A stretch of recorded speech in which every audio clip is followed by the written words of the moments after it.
This Guy's Garage. Like and subscribe.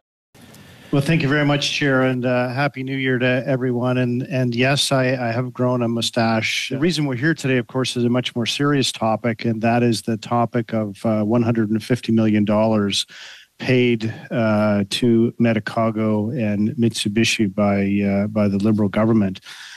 The concern that the Conservatives and I believe, I will not speak for Madame Vignola, that the Bloc share, as they did sign our letter of concern in the 1064, is, of course, the fact that when we read the redacted contracts, which we'd been provided with, and remember, a matter of public availability, what we don't see there is the reason why $150 million was provided to Medicago.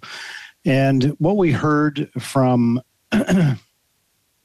the Minister of Health and the President of Medicago was that this is a requirement under the advanced purchase agreements or something similar to that. And when you read the redacted contracts very clearly, that is not there. But what we're asking for here on behalf of the taxpayers of Canada is for clarity so that they can understand why their hard-earned tax dollars in a fiscal environment which has seen inflation soar to 40-year highs, in a fiscal environment which we see them every month being $200 away from insolvency, in a fiscal environment which sees that mortgage costs have doubled, in a fiscal environment which sees rent has doubled. They are unable to put food on the table, a roof over their head, and as we see in Alberta, barely able to keep the heat on. So those are the reasons why we find it incredibly necessary to call an urgent meeting of the Standing Committee on Health to hold all of those people to account for their actions associated with this particular loss of $300 million plus of taxpayer hard-earned money. So to that end, we do have a motion to put forward to this committee, and I'm happy to read it out. It's rather lengthy, and I will start with saying that pursuant to Standing Order 108.1 open bracket A close bracket, this committee ordered the production of unredacted copies of the vaccine supply contract between the Government of Canada and Medicago Inc. dated 13th November 2020, and the committee orders the production of all contracts between Medicago Inc. and the Department of Innovation, Science and Industry under the Strategic Innovation Fund regarding the development of COVID vaccines and the capital investment in Medicago's manufacturing plant. And the committee orders the production of all contracts between the Government of Canada, Medicago, and the Aramis company regarding the transfer of ownership of the former Medicago plant and the transfer of the intellectual property of Medicago's COVID vaccine. Further, the committee agrees to a study of at least 6 meetings to examine these contracts and that the following witnesses be invited. Minister Mark Holland, Minister of Health, Minister Francois Philippe Champagne, Minister of Innovation, Science and Industry, Assistant to the Deputy Minister of the Strategic Innovation Fund, Department of Innovation, Science and Industry, officials from the Public Health Agency of Canada, the President of Medicago, the President of Aramis, and any other witnesses deemed relevant by the committee, and that the Standing Committee prepare a report with its findings for the House. In November 2020, the Liberal Government of Canada signed, within 5 days, 2 contracts with a firm called Medicago, based in Quebec City, which is or was owned a majority by Mitsubishi Chemicals, the largest company in Japan and the 43rd largest company in the world, and minority ownership, the Philip Morris tobacco giant. They signed 2 contracts from 2 different government departments. The first contract was a contract from the industry department, known as the ISED, but their minister's title is the Minister of Innovation, Science and Industry, Minister Champagne. And they signed a contract to develop a non-mRNA COVID vaccine.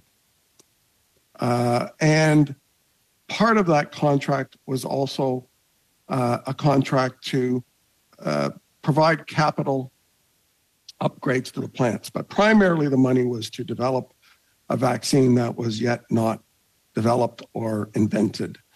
That contract at the time was worth more than $220 million. 5 days later, the Liberal government of Canada signed another contract with Medicago to purchase the vaccine, which had not yet been invented. That vaccine contract stated that the initial batch would be for 20 million doses at a cost of approximately $30 a dose or $600 million if the vaccine was invented and managed to get through all the approval processes. Well, Medicago did invent such a vaccine made from a derivation of the tobacco plant, and it received Health Canada approval in February 2022. By this time, the government of Canada had purchased several hundred million doses already of alternative vaccines from other global providers. So shortly after that, in December, Mitsubishi bought December 2023, Mitsubishi bought the entire company, and about 6 weeks later, shut Medicago down, putting more than 400 people in Quebec City out of work. The president of Medicago appeared before this committee at the time under questioning and said Medicago owned all the intellectual property that was paid for by the taxpayer to invent this vaccine. They were in negotiations, they said, and as did Minister Champagne, said they were in negotiations when questioned about who owned the intellectual property that taxpayers paid for, and that the government never received a vial of. So while they contracted for 20 million doses, by the time it got Health Canada approval, the government no longer, according to the Minister of Health's testimony before this committee before Christmas, no longer needed that vaccine. So we have a situation here that may be confusing to people.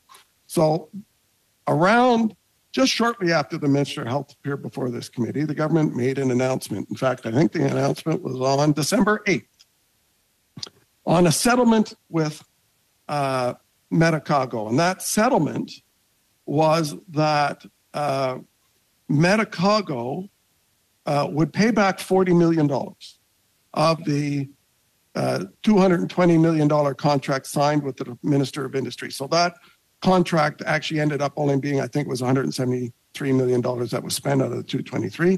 They were paying back 40 million of that. And the minister's press release says that was mainly to deal with the capital investments to renovate the facility in Quebec City.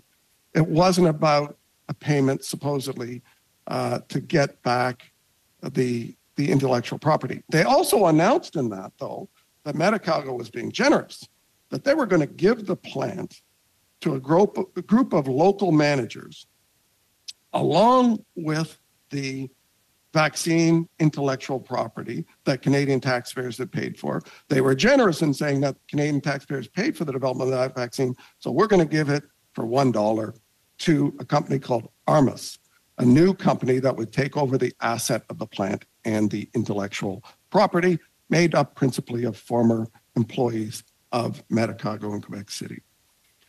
And so the big kicker in that announcement was that the government was going to pay, in addition to all of that, Mitsubishi Chemicals, the largest company in Japan, $150 million. And the questions at the time were, well, what was that $150 million for? And was it a penalty because we didn't buy the actual 20 million doses of the vaccine? But officials, Ms. Jeffrey from the Health Department and Minister Holland, when they were both before the committee, called this $150 million was an advanced payment out of the vaccine purchase contract. That's the term they used. In fact, the president of Medicago before this committee, shortly after that, I think the week after that, used the exact same term. $150 million for an advance payment. Money's gone, sunk cost, advance payment for the purchase of the 20 million doses of the vaccine, of which the government never received a single vial. This contract, and it's a public contract, a public redacted contract, was released to the Public Accounts Committee. And I've gone through that contract. There is no term advance payment in that contract anywhere. There is no clause in that contract for advance payment. What it does say in the redacted version in clause 8 is that payment will be made in accordance with the basis of the payment schedule in Annex B. So when you go to Annex B, it's an interesting annex to read. It says payment gets received only when the delivery, and there's a delivery schedule, the delivery of the vaccine actually is in the hands of the government of Canada, then check gets cashed. There is no discussion in this contract and no commitment for an advance payment. Nothing. But you know what the kicker of that Annex B is?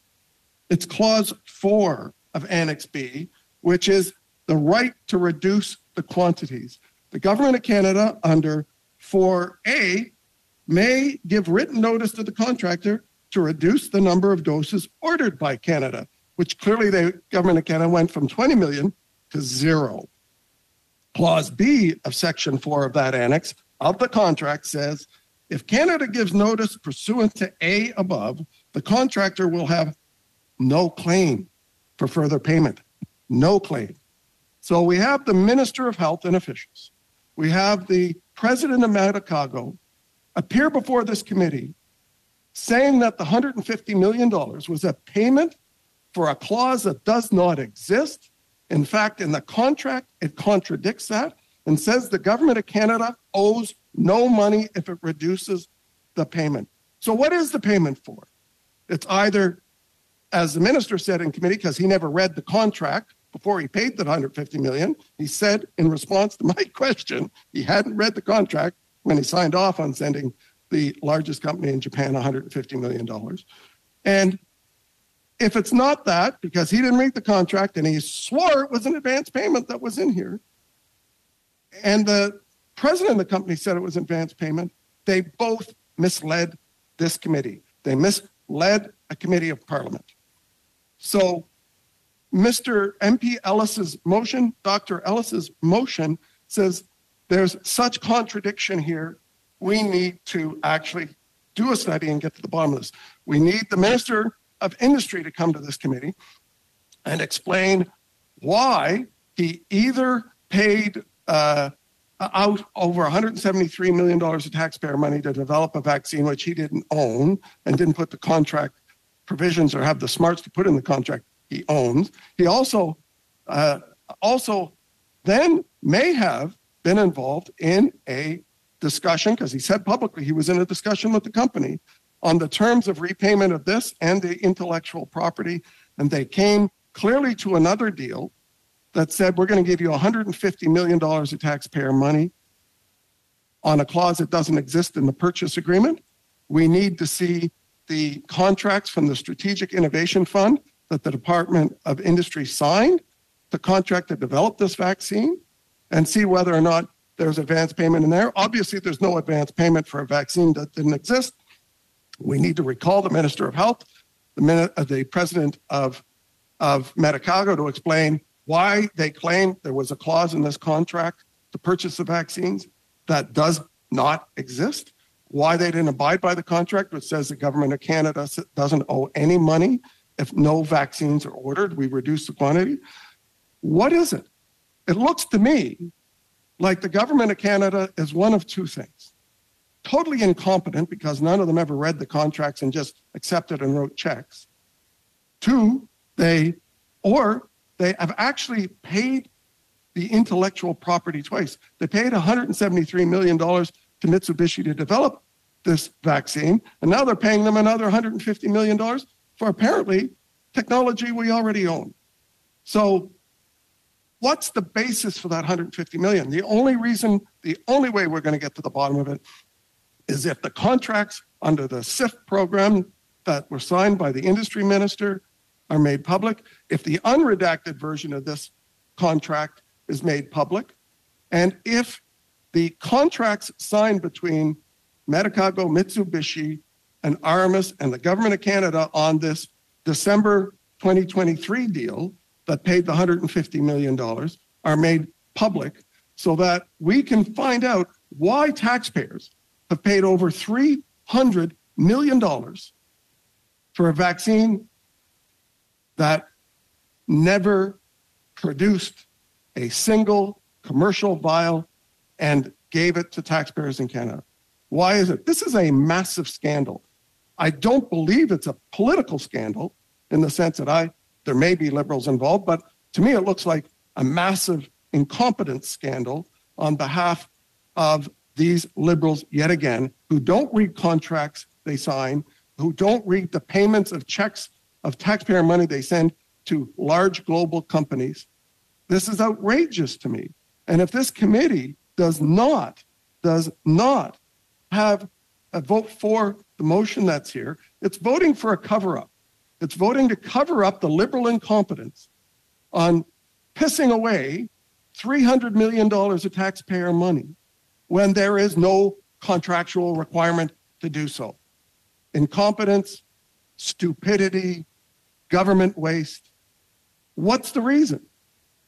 What's the reason that ministers came before this committee and claimed they were compelled to give that $150 million payment for a contract and a clause and a term that does not exist? Either it was intentionally misleading this committee or it was just sheer incompetence. So I can't believe that people would be so dumb as to give out $150 million to the largest company in Japan without reading the contract and without verifying that in the bloody contract that it requires them to do so, which it does not. I've certainly been waiting with bated breath to see why we are being called out of our constituency times 2 weeks before Parliament begins, and what is the urgency behind this study. I'm not sure I'm any further enlightened now. So in that light, I would like to move an amendment.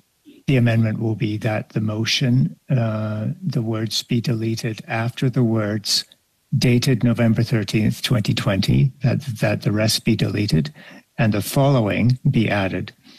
And the following will be that when these documents are received by the clerk, they be available at the clerk's office for viewing by committee members only for 1 week, to be designated by the committee no later than 30 days following the receipt of the contracts under the supervision of the clerk, and that no personal, mobile, electronic, or recording devices of any kind be permitted in the room that week, and that no notes be taken out of the room.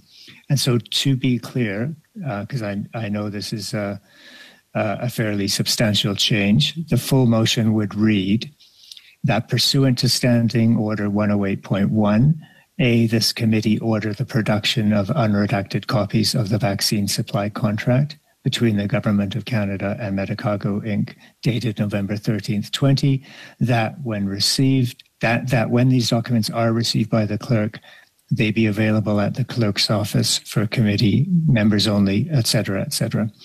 So that is the amendment I'm proposing, and we will, that amendment has been sent to the clerk. Is it the will of the committee to suspend briefly to have a look at the amendment before continuing debate?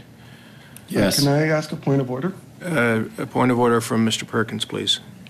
Mr. Henley's amendment essentially guts my motion, or Dr. Ellis's motion, I should say, and totally changes the nature and intent of the motion. So I'm not sure it's in order. Thank you. I think it's a good idea for us to suspend, both for you to have a look at it and for me to take advice. I rule the motion to be in order. Mr. Perkins makes a valid point that the scope of the motion is substantially reduced by the amendment. It isn't unusual for witness lists to be impacted by an amendment.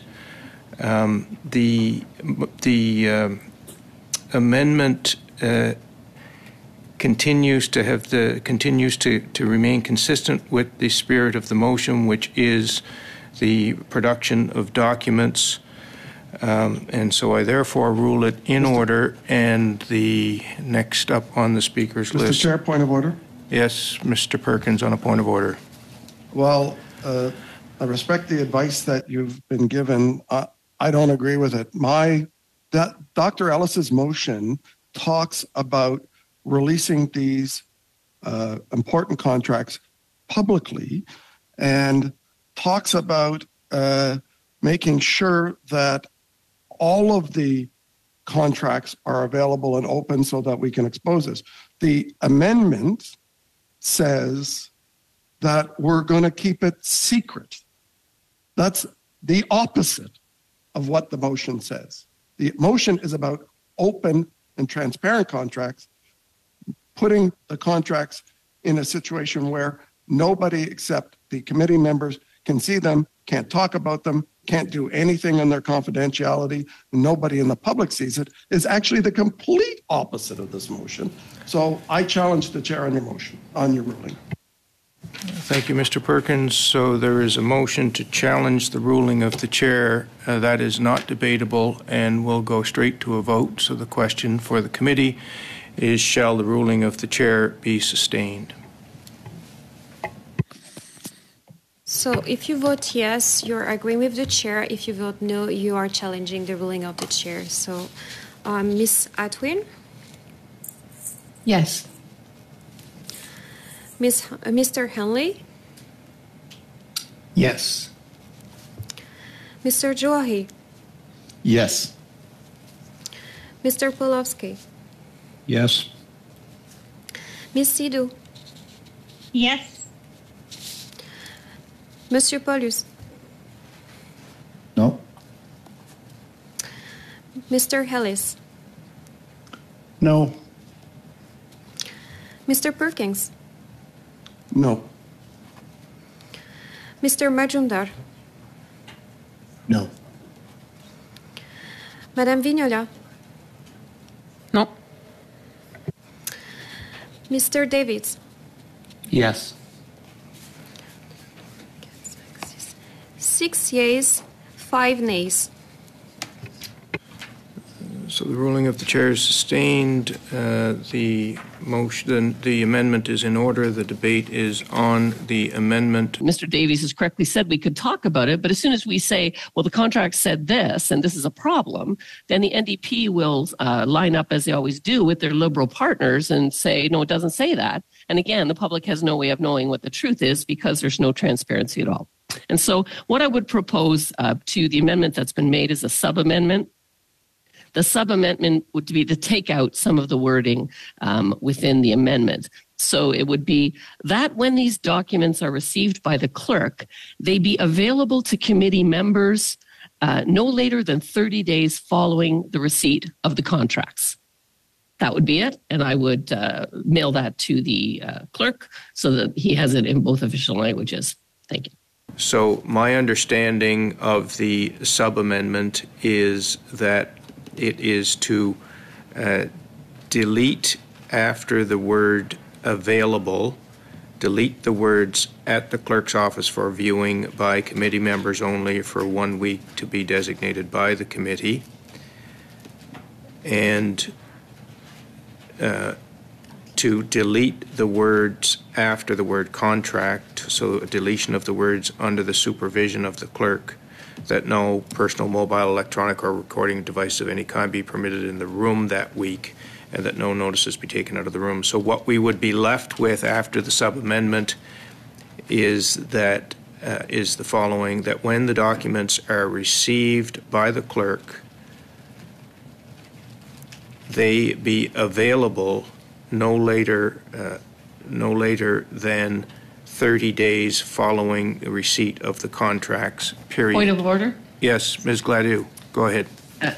It's very close, but not quite. Go ahead, please. When these documents are received by the clerk, they be available to committee members no later than 30 days following the receipt of the contracts. Thank you. Okay. Is everyone clear on the wording of the sub-amendment? My question for you is, are we ready for the question? Yes, I think we should call the question. I see nodding heads. So the question is on the sub-amendment. All those in favor of the sub-amendment? Ms. Atwin? Against. Mr. Henley? Against. Mr. Juari? Against. Mr. Polowski? Against. Ms. Sidhu? Against. Mr. Paulus? Oui. Mr. Ellis? Yes. Mr. Perkins? Yes. Mr. Majumdar? Yes. Madame Vignola? Oui. Mr. Davids? No. 5 yeas, 6 nays. Sub-amendment is defeated, so the debate is now on the amendment. Are there any interventions on the amendment? Seeing none, are we ready for the question? All those in favor of the amendment, please raise your hand. Sorry, Chair. Once again, I'd like to request a recorded division, please. A most reasonable suggestion that we will adopt a recorded division on the amendment. Madam Clerk, please. Ms. Atwin? In favor. Mr. Henley? In favor. Mr. Juari? Support. Mr. Polowski? For. Ms. Sidhu? In favor. Monsieur Paulus? No. Mr. Ellis? Totally against. Mr. Perkins? Against. Mr. Majumdar? Against. Madame Vignola? No. Mr. David? In favor. 6 yeas, 5 nays. The amendment is adopted, and so the debate is now on the motion as amended. Are there any interventions? Seeing none, are we ready for the question? Recorded division, please, Chair. Thank you, Dr. Ellis. Madam Clerk, recorded division on the motion as amended, please. Ms. Atwin? In favor. Mr. Henley? In favor. Mr. Juari? In favor. Mr. Polowski? In favor. Ms. Sidhu? In favor.